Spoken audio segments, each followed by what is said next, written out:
தியானத்திற்காக 13ஆம் வசனத்தை வாசியுங்கள்.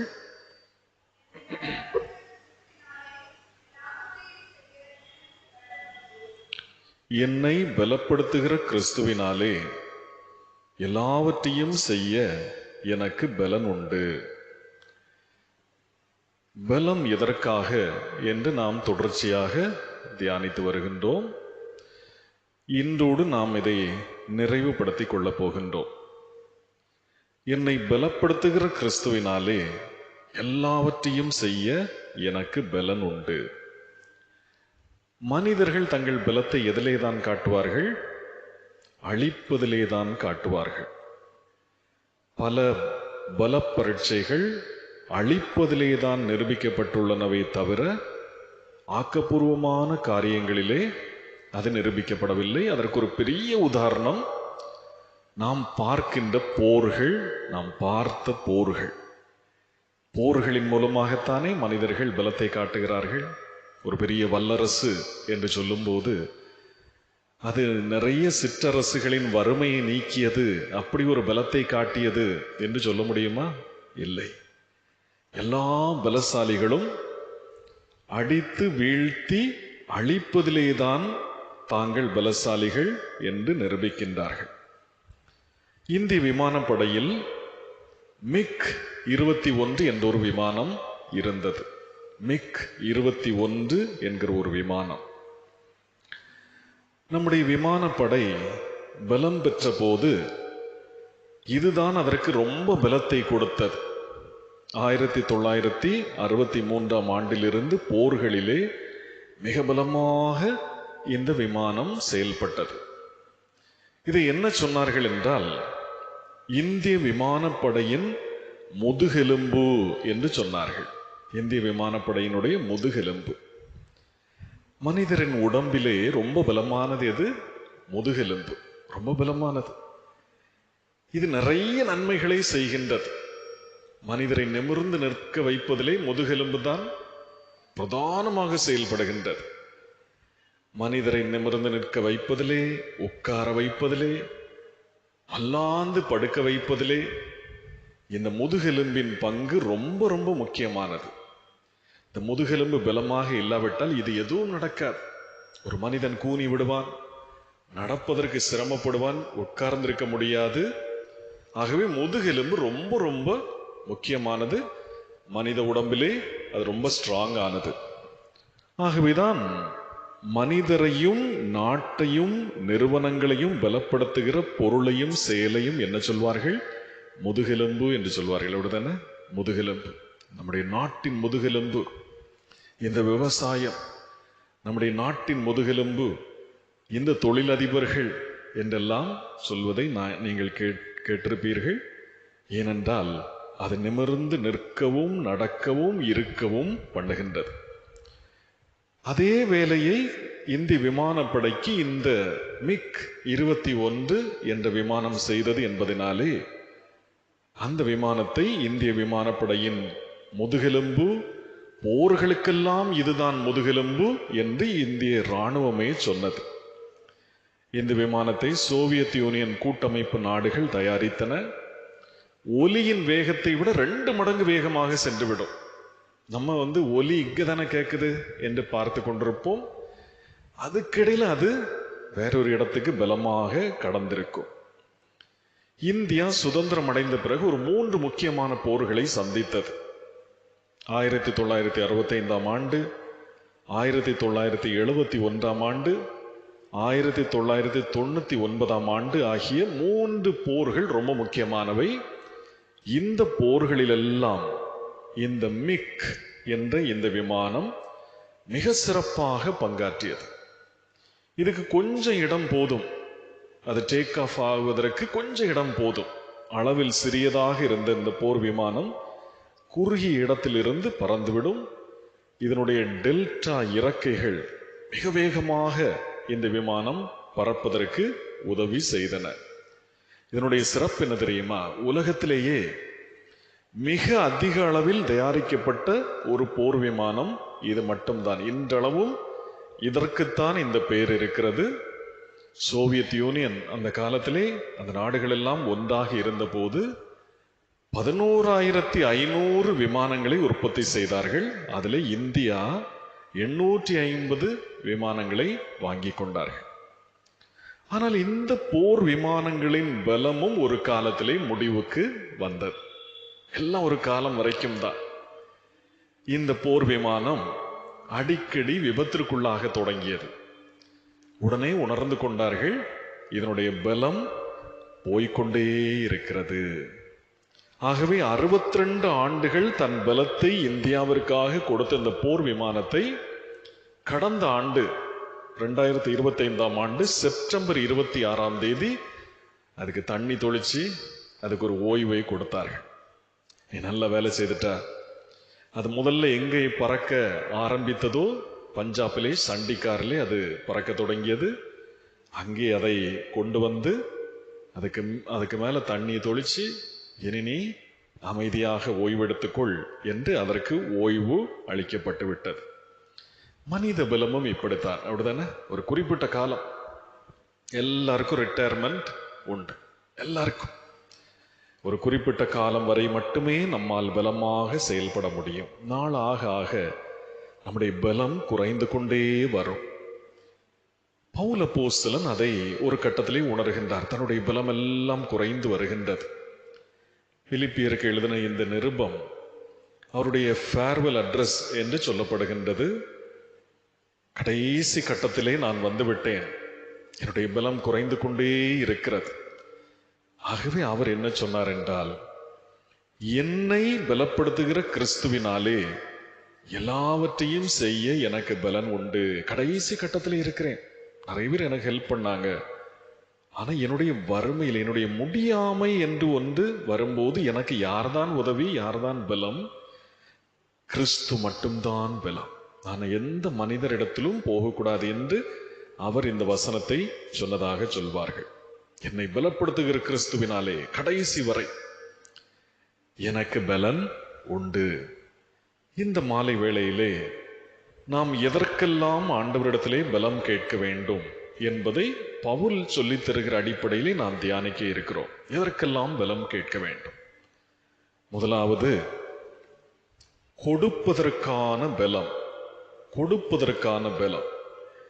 2 கொரிந்தியர் 8ஆம் அதிகாரம் 3ஆம் வசனத்தை வாசியுங்கள். 2 கொரிந்தியர் 8:3.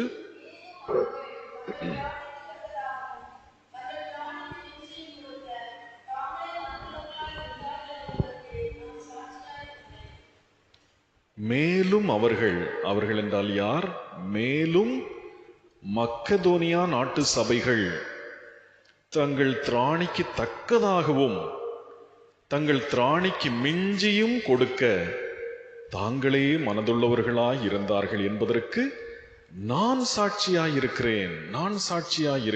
மேலும் அவர்கள் தங்களால் இயன்றபடியும் தங்களால் இயன்றதற்கு மிஞ்சியும் தாங்களே மனமுவந்து கொடுத்தார்கள் என்பதற்கு நான் சாட்சியாக இருக்கிறேன். பவுல் சொல்ல வருவது என்ன தெரியுமா? கொடுப்பதற்கும் ஒரு பலம் வேண்டும். எல்லாராலும் கொடுத்து விட முடியாது. பொருள் பலம் இருக்கிற எல்லாராலும் கொடுத்து விட முடியாது. அதிலும் அறிவு பலம் கூடிவிட்டது என்று சொல்லி வைத்துக் கொள்ளுங்கள், கொடுப்பதற்கு பலம் இருக்காது. அப்படிதானே? ரொம்ப அறிவாளிகள் கொடுப்பதற்கு ரொம்ப யோசிப்பார்கள். எதுக்காக கொடுக்கணும்? கொடுத்தா பலன் இருக்குமா? அதிகமாக யோசிப்பார்கள். யார்தான் கொடுப்பதிலே பலசாலிகள் தெரியுமா? ஒண்ணுமே இல்லாதவன். எல்லாம் இருப்பவனை விட ஒண்ணுமே இல்லாதவன் ஓடோடி வந்து கொடுப்பான். கொடுப்பதிலே அவர்கள் தான் பலசாலிகள். பவுல் அப்போஸ்தலர் கொடுப்பதிலே யார் பலமாக இருந்தார்கள் என்பதற்கு ஒரு சிறந்த எடுத்துக்காட்டாக மக்கதோனியா நாட்டு சபைகளை எடுத்துக்காட்டாக காட்டுகிறார். மக்கதோனியா நாட்டு சபை, அவர்கள் இத்தனைக்கும் பவுல் சொல்லுகிறார் பாருங்கள் 2ஆம் வசனத்திலே, அவர்கள் மிகுந்த உபத்திரவத்தினாலே சோதிக்கப்படுகையில் கொடிய தரித்திரம் உள்ளவர்களாய் இருந்தும் தங்கள் பரிபூரண சந்தோஷத்தினாலே மிகுந்த உதாரத்துவமாய் கொடுத்தார்கள். கொடிய தரித்திரம். இந்த மாதிரி பைபிள்ல வேற எங்கேயும் எழுதப்படவில்லை. அவர்கள் தரித்திரமுடையவர்களாய் இருந்தும் என்று சொல்வது வேற, கொடிய தரித்திரம். கொடிய பஞ்சம், கொடிய ஒரு நிலைமை. அந்த மக்கதோனியா நாட்டு சபைகள் இந்த காரியத்திற்கு, தர்ம காரியத்துக்கு, உபகாரத்திற்கு, பரிசுத்தவான்களுக்கு செய்யப்படுகின்ற தர்ம சகாய ஊழியத்திற்கு அவர்கள் கொடுத்தது மட்டுமல்ல, இன்னும் நாங்க தருவோம். இந்த 4ஆம் வசனத்துல பாத்தீங்கன்னா, தங்கள் உபகாரத்தையும் பரிசுத்தவான்களுக்கு செய்யப்படும் ஈகை ஊழியத்தின் ஐக்கியத்தில் தங்களது பங்கையும் நாங்கள் ஏற்றுக்கொள்ளும்படி அவர்கள் எங்களை மிகவும் வேண்டிக் கொண்டார்கள். இன்னும் நாங்க தருவோம், இன்னும் நாங்க தருவோம். உலகத்துல கொடுப்பவர்களை தடுப்பவர்கள் அநேகம். அப்படிதானே? கொடுப்பவர்களை தடுப்பவர்கள் அநேகம். நம்ம ஆண்டவர் என்ன சொன்னாரு? நீ அன்பு அதிகமா கொடு, அன்பு அதிகமா கொடு. கொடு என்பதை ரொம்ப அதிகம் சொன்னது யாருதான்? நம்முடைய ஆண்டவர் இயேசு கிறிஸ்து. ஆனா உலகம் என்ன சொல்லும்? நீ அளவுக்கு அதிகமா அன்பு கொடுக்காதே, அப்படி நீ கொடுத்தால் உன் சுயமரியாதை குறைந்து விடும்.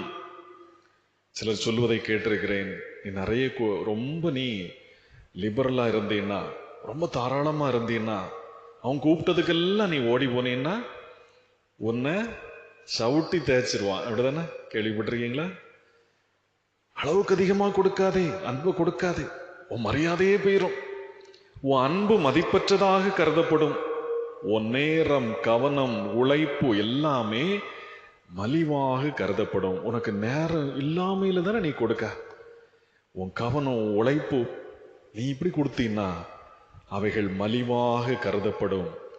உன் உணர்வுகளை அலட்சியப்படுத்துவார்கள், உன் உணர்வுகள் காயப்படும் என்றெல்லாம் கொடுப்பவர்களை தடுப்பவர்கள் இந்த உலகத்திலே அதிகமான பேர். ஆனால் இந்த மக்கதோனியா சபையினர் என்ன செய்தார்கள் தெரியுமா? கொடுக்க வேண்டும் என்று சேகரிக்க தொடங்கினார்கள். அதிகமாக வேலை செய்ய தொடங்கினார்கள். அதிகமாக வேலை செய்ய தொடங்கினார்கள். அங்குமிங்கும் போய் நம்ம கொஞ்சம் ஸ்பெஷலா வேலை செய்வோம், கொஞ்சம் சேகரிப்போம். கடைசியில் என்ன நடந்தது தெரியுமா? அவர்கள் நினைத்ததை விட அதிகமாக பணம் சேகரித்து விட்ட போதும் அவர்கள் என்ன செய்யவில்லை தெரியுமா? நம்மளே வறுமையில் இருக்கோம், நம்ம எவ்வளவுதான் கொடுக்கணும்னு நினைச்சோம்? ஒரு 5000 ரூபாய் தான் கொடுக்க வேண்டும் என்று நினைச்சோம். ஆனா 10,000 ரூபாய் பிரிந்து விட்டது. இவ்வளவு கொடுக்க வேண்டுமா என அந்த தர்ம சகாய பணத்தை வஞ்சிக்கவே இல்லை, வஞ்சிக்கவே இல்லை. அனனியா சப்பிராள் வஞ்சித்து விட்டார்கள். விடுதானே? ஒரு சொத்தை விற்கும் போது அந்த சொத்துக்கு அவர்கள் நினைத்திருந்த தொகை இவ்வளவுதான்ப்பா கிடைக்கும், இவ்வளவுதான் கிடைக்கும், அதுல நம்ம கொடுத்துட வேண்டியதான், இதுக்கு மதிப்பு இல்லை. ஆனால் நடந்தது என்ன? நிறைய கிடைத்த போது அவர்கள் வஞ்சித்து விட்டார்கள். பல சமயம் நாமும் இப்படித்தான். நாம் சேகரித்த பணம் இந்த நோக்கத்திற்காக என்று நாம் தனியாக ஒரு இதை வைத்து நாம் செய்யும் போது அதிகம் பிரித்து விட்டால் வஞ்சித்து விடுகிறோம். அப்படிதானே? அந்த மக்கதோனியா சபை அப்படி அல்ல. கொடிய வறுமையிலே, கொடிய தரித்திரத்திலே நாம் கஷ்டப்பட்டாலும் கொடுப்பதிலே நேர்மையாக இருக்க வேண்டும். அப்படி கொடுப்பதிலே ஒரு பலம் வேண்டும், எல்லாராலும் முடியாது. இந்த மக்கதோனியா சபை கொடுப்பதிலே பலசாலிகளாக இருந்தார்கள். நம்ம கஷ்டப்பட்டாலும் பரவாயில்லை, இந்த நோக்கம் என்று சொல்லி நாம் பிரித்து விட்டோம், நாம் சேகரித்து விட்டோம், அதிலே வஞ்சிக்க கூடாது என்று நேர்மையாக இருந்தார்கள். நாம் ஏமாற்றப்பட்டாலும் பிறரை ஏமாற்றக்கூடாது என்று வாழ்ந்த மக்கதோனியா சபையினர் யாரு? ரொம்ப பலசாலிகள், ஈகையிலே ரொம்ப பலசாலிகள். நாமும் ஆண்டவரிடத்துல கேட்க வேண்டும், ஆண்டவரே கொடுப்பதற்கு எனக்கு பலம் வேண்டும், கொடுப்பதற்கு எனக்கு பலம் வேண்டும். நிறைய வந்துட்டேன்னா நான் வஞ்சித்து விடுகிறேன், கொடுப்பதற்கு எனக்கு பலம் வேண்டும். பவுல் ரொம்ப யாருக்குமே இப்படி அவர் நானே சாட்சி என்று மனமோந்து அப்படி ஏற்றுக்கொள்வதில்லை. ஆனால் இந்த மக்களுடைய இந்த செயல்பாடை பார்த்து அவருக்கு ரொம்ப சிலிர்த்து போனது. அவர் சொல்லுகிறதை பாருங்கள், நானே சாட்சியாய் இருக்கிறேன், நானே சாட்சியாய் இருக்கிறேன். தங்களால் இயன்றதற்கு மிஞ்சியும் இயன்றபடியும் மனமோந்து கொடுத்தார்கள். நானே சாட்சி, இப்படி யாரும் செய்ததே இல்லை என்று அவர் அந்த மக்களை மிகவும் பாராட்டுகிறார். கொடுப்பதற்கான பலம் தாரும் என நாம் கர்த்தரிடம் கேட்க வேண்டும். இரண்டாவது, எதற்காக நாம் பலம் கேட்க வேண்டும்?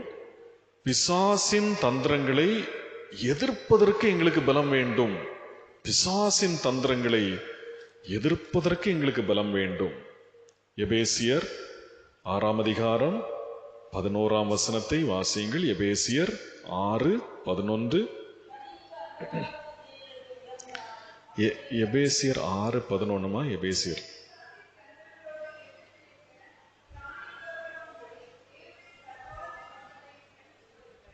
நீங்கள் பிசாசின் தந்திரங்களோடு எதிர்த்து நிற்க திராணி உள்ளவர்களாகும்படி தேவனுடைய சர்வாயுத வர்க்கத்தையும் தரித்து கொள்ளுங்கள். நீங்கள் பிசாசின் தந்திரங்களோடு எதிர்த்து நிற்க வலிமை உள்ளவர்களாகும்படி தேவனுடைய சர்வாயுத வர்க்கத்தையும் தரித்து கொள்ளுங்கள். பிசாசு நேர்மையானவன் அல்ல, அப்படிதானே? பிசாசு நேர்மையானவன் யாராவது சொல்ல முடியுமா? சொல்லவே முடியாது. மிகவும் தந்திரமானவன் பிசாசு, நயவஞ்சகன். நேர்மையாக வந்து நம்மை எல்லாம் அவன் சோதிக்க மாட்டான், நயவஞ்சகத்தோடு சோதிப்பான். பவுல் அப்போஸ்தலன் இதை மிக தெளிவாக புரிந்து வைத்திருந்தார். பிசாசுக்கு நமக்கு எது தேவை, நம்ம எதுல பலவீனமாக இருக்கிறோம் என்பதை எல்லாம் தெரிந்து கொண்டு மிக தந்திரமாக பிசாசு நம்மை வீழ்த்தி விடுவதிலே வல்லவன். பவுல் சொல்ல வருவது என்ன தெரியுமா?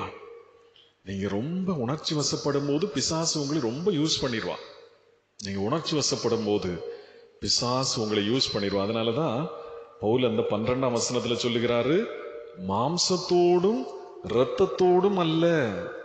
நீங்க ரொம்ப உணர்ச்சி வசப்படும் போது மாம்சம் இரத்தம் கொதிக்கும். அப்போ நீங்க ரொம்ப கவனமா இருக்கணும். உணர்ச்சி வசப்பட்டாலே சாத்தான் உங்களை வீழ்த்தி விடுவான். அவன் ரொம்ப தந்திரசாலி, அவன் ரொம்ப நயவஞ்சகன். இன்னைக்கு இந்த இணைய வழி குற்றங்கள் ரொம்ப நடக்குது, அப்படிதானே? இணைய வழி குற்றங்கள் ரொம்ப நடக்குது. நம்ம மோசடிக்காரர்களுடைய தந்திரத்தை புரிந்து கொள்ளாத ஒரு நிமிட அஜாக்கிரதையில நம்ம உழைப்பெல்லாம் போயிடும். பேங்க்ல நம்ம சேகரிச்சு வச்சிருப்போம், நம்ம 5 லட்சம் வச்சிருப்போம்னு வைங்களேன். ஒரு நிமிட அஜாக்கிரதையிலே நம்முடைய சேமிப்பு எல்லாம் காலியாகிவிடும். இன்றைக்கு முதலாவது என்ன எச்சரிக்கிறார்கள் என்றால், இந்த கடன் செயலி மோசடிகள், loan app scams, loan app இப்ப நிறைய இது வந்துவிட்டது. பலரது வாழ்க்கையை சீரழிக்கின்ற மிக மோசமான ஒரு தந்திரம். நமக்கு அவசர பண தேவை இருக்கும் போது அப்படிப்பட்ட மனிதர்களை குறிவைத்து இந்த ஃபேஸ்புக்கில், இந்த வாட்ஸ்ஆப்பில் 5 நிமிடத்தில் உடனடி கடன், ஆதார் கார்டு மட்டும் போதும் என்ற கவர்ச்சிகரமான விளம்பரங்கள் வரும். அதை நம்பி தெரியாத அந்த செயலியை, அந்த ஆப்பை பதிவிறக்கம் செய்தால் அது நம்ம போன்ல உள்ள புகைப்படம், கான்டாக்ட் நம்பர்ஸ் எல்லாவற்றையும் எடுத்துக்கொள்ள அனுமதி கேட்கும். அக்ரி என்று ஒன்றை கேட்கும். நம்ம கடனுக்காக இருக்கிற அவசரத்திலே அக்ரீட் என்று அந்த இதை கிளிக் பண்ணி விடுவோம். நடப்பது என்ன தெரியுமா? 5000 ரூபாய் கடன் கேட்டால் அவர்கள் 3000 ரூபாய் மட்டும் உங்கள் கணக்கிலே செலுத்துவார்கள். மீதமுள்ள 2000 சேவை கட்டணம், வட்டி என்று பிடித்து விடுவார்கள். ஆனா ஒரு வாரத்துக்குள்ள 5000 ரூபாய் கொடுக்கணும்.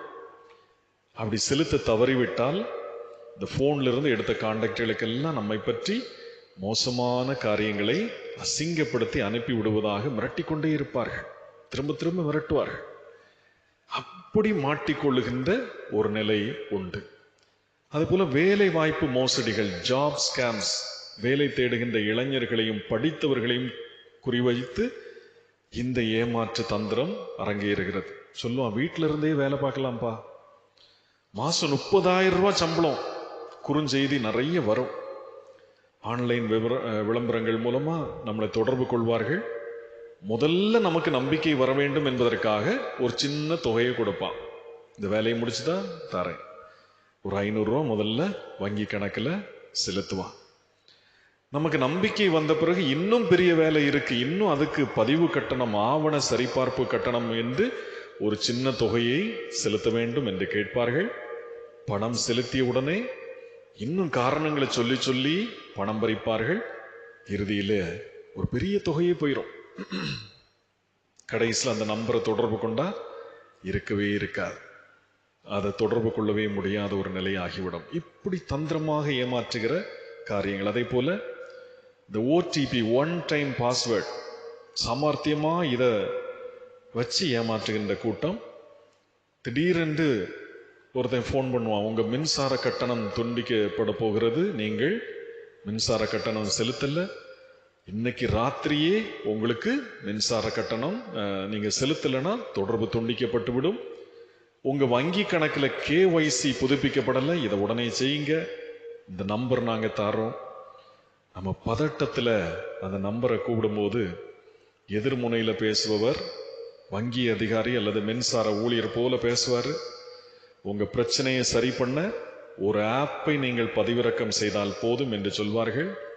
அப்படி செய்து விட்டால் எல்லாமே போய்விடும். பிசாசின் தந்திரமும் இப்படித்தான் இருக்கும். கவர்ச்சிகரமான வாக்குறுதியை தருவான், உனக்கு எல்லாமே சால்வ் ஆயிரும், நான் உன்னை இவன்கிட்ட கூட்டிட்டு போறேன், அவன்கிட்ட கூட்டிட்டு போறேன். கவர்ச்சிகரமான விளம்பரம் பிசாசின் இடத்திலே இருக்கும். ஆண்டவர் தராததை அவன் தருவான். சந்தோஷம், சிற்றின்பங்கள் ஆண்டவர் தரமாட்டார். ஆண்டவர் தராததை அவன் தருவான். ஆண்டவர் ஆதரிக்காததை அவன் ஆதரிப்பான். ஆண்டவரை கடினமானவர், கெட்டவர் என்று நிரூபிப்பான். அதனால்தான் பவுல் சொல்லுகிறாரு, நான் பிசாசின் தந்திரங்களுக்கு எப்படி நான் கவனமா இருந்தேன்.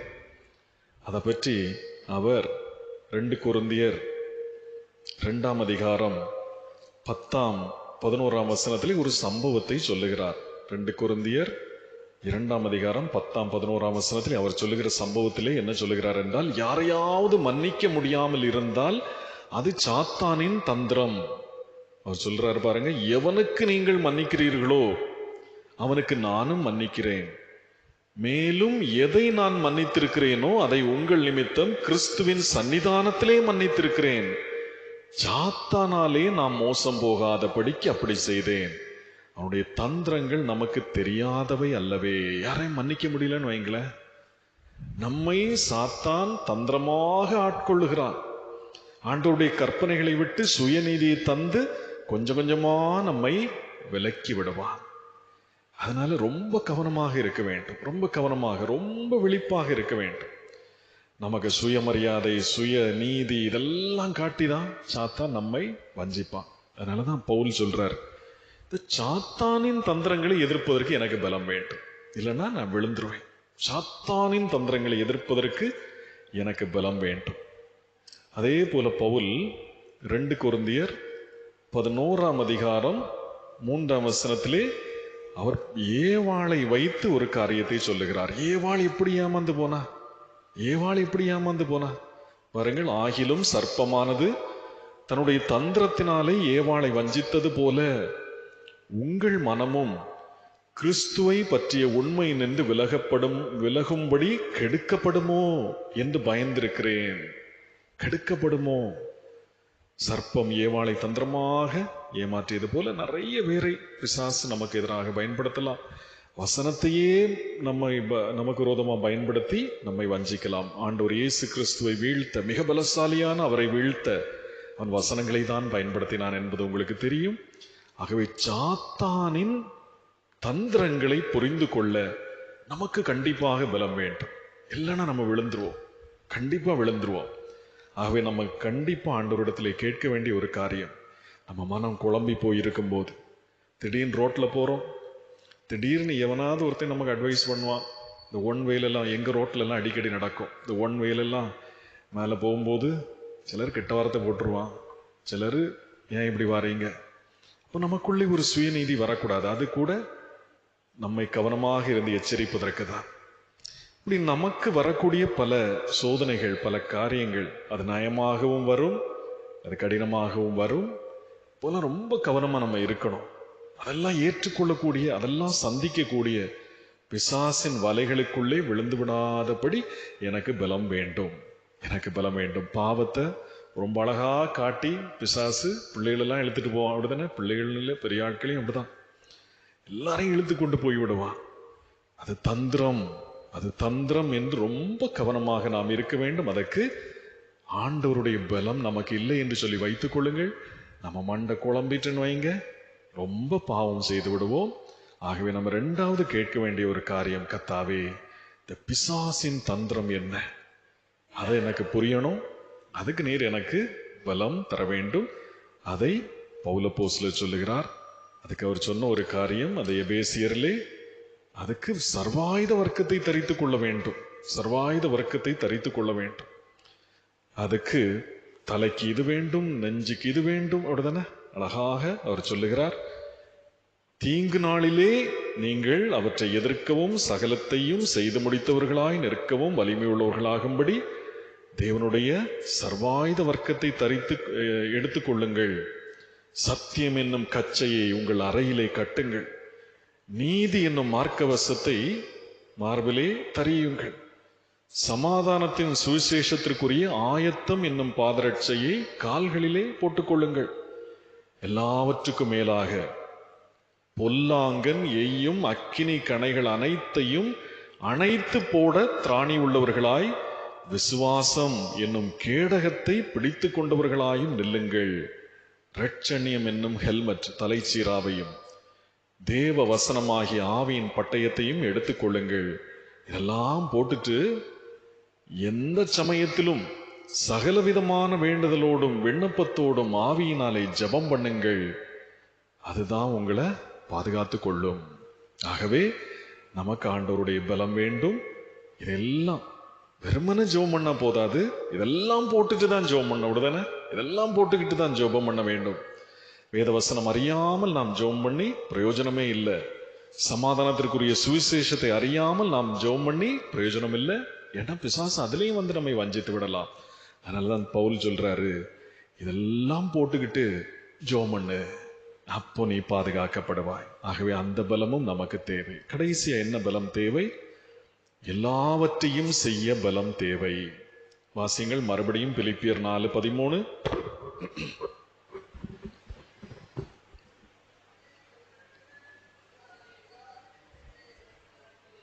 என்னை பலப்படுத்துகிற கிறிஸ்துவினாலே எல்லாவற்றையும் செய்ய எனக்கு பலன் உண்டு. இன்னைக்கு மனிதர்கள் என்னால் எல்லாம் செய்ய முடியும் என்று மிதமெஞ்சிய தன்னம்பிக்கையிலே எல்லாம் செய்ய ஆரம்பிப்பார்கள். அப்படிதானே ஒரு புது ஆட்சி வந்துட்டுன்னு வைங்களே, அவர்களுடைய எண்ணம் அப்படிதானே இருக்கும். எல்லாம் என்னால் செய்து முடித்து விட முடியும், எல்லாம் முடித்து விட முடியும். ஒருத்தன் புதுசா வேலையில போய் இருந்துட்டான்னா அவனுக்கு ஒரு தன்னம்பிக்கை, எல்லாம் செய்து முடிச்சிட முடியும், ஒரு நாள்ல எல்லாரையும் ஜெயிலில் அனுப்பிடுவேன், அப்படிதானே. ஆனால் அப்படிப்பட்டவர்களால் ஒரு வேலையை கூட ஒழுங்காக செய்ய முடியாமல் போய்விடுகிறது. ஒரு பழமொழி உண்டு. என்ன பழமொழி என்றால், எல்லா கதவுகளையும் திறக்க முயற்சிக்காதே. எல்லா கதவுகளையும், மத்திய கிழக்கு நாடுகளிலே உள்ள ஒரு சிறந்த பழமொழி. எல்லா கதவுகளையும் திறக்க முயற்சிக்காதே. அதுக்கு பின்னால ஒரு கதை உண்டு. என்ன கதை என்றால், ஒரு இளைஞன் பழைய கால பெரிய அரண்மனைக்குள்ளே நுழைந்தான். அங்க நூற்றுக்கணக்கான கதவுகள், நிறைய அறைகள். நம்முடைய ஜனாதிபதி அறை மாளிகையில கூட 350 அறைகள் இருக்கிறது என்று சொல்வார்கள். அதே போல பெரிய அரண்மனையில நிறைய அறைகள். ஒவ்வொரு கதவின் மேலும் அதனுள்ளே என்ன இருக்கிறது என்பது எழுதப்பட்டிருந்தது. ஒரு கதவுக்கு மேல புகழ், இன்னொரு கதவுக்கு மேல அறிவு, வேறொரு கதவுக்கு மேல கனவுகள். இந்த இளைஞன் என்ன செய்தான் தெரியுமா? ஆவேசத்துல எல்லா கதவையும் திறப்பதற்கு முயற்சி பண்ணினான். ஆனா அது மிக உறுதியான கதவு, மிக உறுதியான கதவு. ஈஸியா தள்ளி எல்லாம் திறக்க முடியாது. உடனே அவன் என்ன செய்வான்? ஒரு கதவை திறக்க முயற்சி பண்ணி முடியலன்னொன்னே அதை அப்படியே விட்டுட்டு அடுத்த கதவுக்கு போயிடுவான். அடுத்த கதவை தள்ளி திறக்க முயற்சி பண்ணுவான், அதுவும் முடியாதவனே அதையும் அப்படி விட்டுருவான். அப்படி அடுத்தடுத்து அவன் போய் எதையும் முழுமையாக திறந்து அவனாலே உள்ளே போய் என்ன இருக்கிறது என்று பார்க்க முடியவில்லை. மாலையிலே சோர்ந்து போய் உட்கார்ந்திருக்கிறான். அந்த அரண்மனை காவலர் வருகிறார். அவன் அருகே வந்து, என்னப்பா என்னாச்சு, நீங்க உட்கார்ந்துட்ட, எல்லாம் பார்க்க வேண்டாமா? அந்த கதவின் அமைப்பு, அந்த அரண்மனை கதவின் அமைப்பு என்ன போட்டிருந்தார்கள் என்றால், அது இன்னைக்கு இந்த ஏசி மாட்டும் போது கதவு சாதாரணமாகவே மூடிவிடும். தள்ளிட்டு போனோம், திரும்ப மூடிடும். அதே போல அந்த அரண்மனையிலே கதவை அமைத்திருந்தார்கள். ஆகவே ஒரு ஆள் தள்ளி உள்ள போன பிறகு திரும்ப அது மூடிவிடும். அப்போ அந்த காவலன் அவர்கிட்ட சொன்னாரு, எல்லா கதவுகளையும் திறக்க முயற்சிக்காதே, எல்லா கதவுகளையும் திறக்க முயற்சிக்காதே. அந்த ஒரு வாக்கியம் அவனுக்கு அவனுடைய பலவீனத்தை உணரச் செய்தது. பவுல் அப்போஸ்தலனும் இதை ஒரு அழகான ஒரு ஓமையிலே சொல்லுகிறார் என்று அந்த விளக்க உரைஞர்கள் எழுதுகின்றார்கள். எல்லா கதவுகளையும் ஒன்று போல திறக்க முயற்சிக்காதே. பவுல் அப்போஸ்தலர் அதிக வேலைகளை செய்தவர். அப்போஸ்தலர்களிலே வித்தியாசமான வேலை, எல்லாருமே ஒரே வேலையை அதிகமாக செய்து கொண்டிருப்பார்கள். ஆனால் பவுல் அப்போஸ்தலன் அதிக வேலைகளை செய்தவர். ஆனா ஒரே நேரத்தில் பல வேலைகளை செய்ய மாட்டார். அவருடைய வெற்றியின் ரகசியமாக அவர் சொன்னதுதான் இந்த பிலிப்பியர் 4:13 என்று சொல்வார்கள். வெற்றியின் ரகசியமாக சொன்னது என்ன? எல்லாவற்றையும் என்னால் செய்ய முடியாது, எல்லாத்தையும் என்னால் செய்ய முடியாது. எனக்கு பல கனவுகள், எனக்கு பல ஆசைகள். ஆனால் கிறிஸ்து என்னை பலப்படுத்தும் போது ஒன்றன் பின் ஒன்றாக என்னாலே எல்லாம் செய்ய முடியும். அவள் அதிகமாக படித்தவர், படிப்பதற்கும் ஒரு பலம் வேண்டும். ரொம்ப படித்தவர். அதிகமாக அறிஞர்களோடு விவாதித்தவர், விவாதிப்பதற்கும் பலன் வேண்டும். அதிகமாக அப்போஸ்தலர்களோடு விவாதித்தவர்.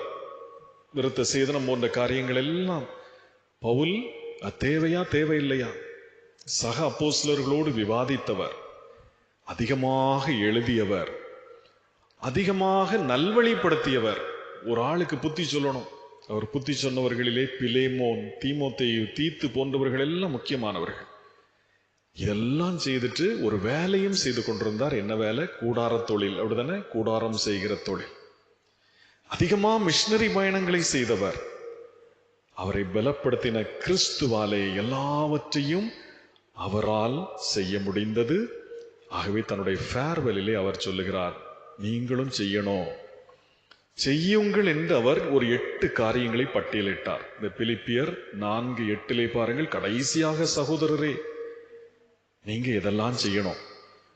அதுக்கு அவர் ஒரு 8 காரியங்களை பட்டியலிடுகிறார். பிலிப்பியர் 4:8-9 சேர்ந்து வாசித்தால் உங்களுக்கு அது தெரியும்.